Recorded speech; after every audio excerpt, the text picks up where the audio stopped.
ये लड़की भूत अचानक नोटिस करती है कि सामने वाला इंसान शायद उसे देख पा रहा है। ये चेक करने के लिए वो धीरे धीरे अपना चेहरा उसके बिल्कुल पास ले आती है।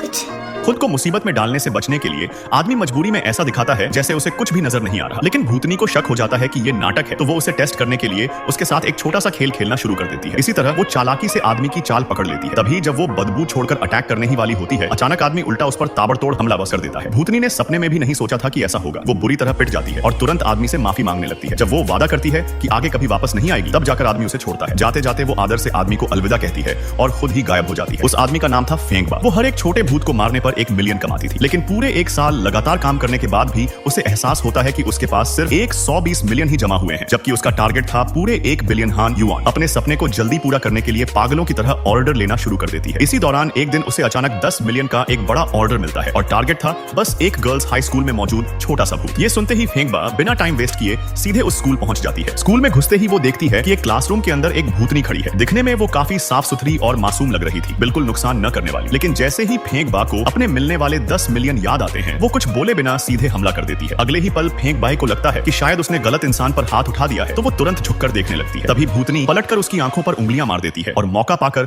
उसकी गर्दन पर चढ़ जाती है। फिर उस पर जमकर टूट पड़ती है। आखिरकार फेंगबाई को ऐसे ही भूतनी स्कूल से बाहर भगा देती है। घर पहुंचने के बाद भी फेंगबाई का दिल नहीं मानता। वो हार मानने वालों में से नहीं थी। वो अपनी पुश्तैनी ड्राइविंग तलवार उठाती है और दोबारा उसी स्कूल पहुंच जाती है। इस बार सामने आते ही वो तलवार लेकर सीधा भूतनी की तरफ दौड़ पड़ती है। लेकिन जैसे ही वो उसके पास पहुंचती है, भूतनी अचानक गायब हो जाती है और अगले ही पल एक झटके में उसकी पीठ के पीछे आ जाती है। जो भूत पल भर में जगह बदल सकता हो, उसके सामने बिल्कुल बेबस हो जाती है। वो बार बार भूतनी के हमलों का शिकार होती रहती है और उसे संभलने का कोई मौका ही नहीं मिलता। आखिर एक पल ऐसा आता है जब भूतनी के दिमाग में उसकी जिंदगी की पुरानी यादें उभर आती हैं। इसी दौरान माहौल इतना अजीब हो जाता है कि दोनों एक पल के लिए असहज हो जाती हैं। तभी अचानक 2 लड़के चीखते चिल्लाते हुए उनकी तरफ भागते हैं। दरअसल उनके पीछे एक बिखरे बालों वाला बूढ़ा भूत लगा हुआ था। ये देखते ही फेंगबा शोइक बाएं है और वो भूतनी भी जान बचाकर भागने लगती है। लेकिन जब फेंगबा से नीचे पहुंचती है, तो उसे एहसास होता है कि भूतनी उसके साथ नहीं आई। बाद में उन दोनों लड़कों से पता चलता है कि जो उनका पीछा कर रहा था वो एक बूढ़ा कामुक भूत था। 18 साल पहले वो लड़कियों को टॉयलेट में झांकते हुए देख रहा था, तभी फिसलकर यहीं गिरा और मर गया। मरने के बाद भी उसकी आत्मा को चैन नहीं मिला और वो स्कूल की लड़कियों को परेशान करता रहता है। ये सब सुनते ही फेंगबा को भूतनी की चिंता सताने लगती है और वो तुरंत उसे बचाने के लिए लौट जाती है। उस वक्त भूतनी बिल्कुल बेबस थी और विरोध करने की ताकत नहीं बची थी। लेकिन ऐन मौके पर फेंगबा वहां पहुंच जाती है और सीधे बूढ़े भूत से भिड़ जाती है।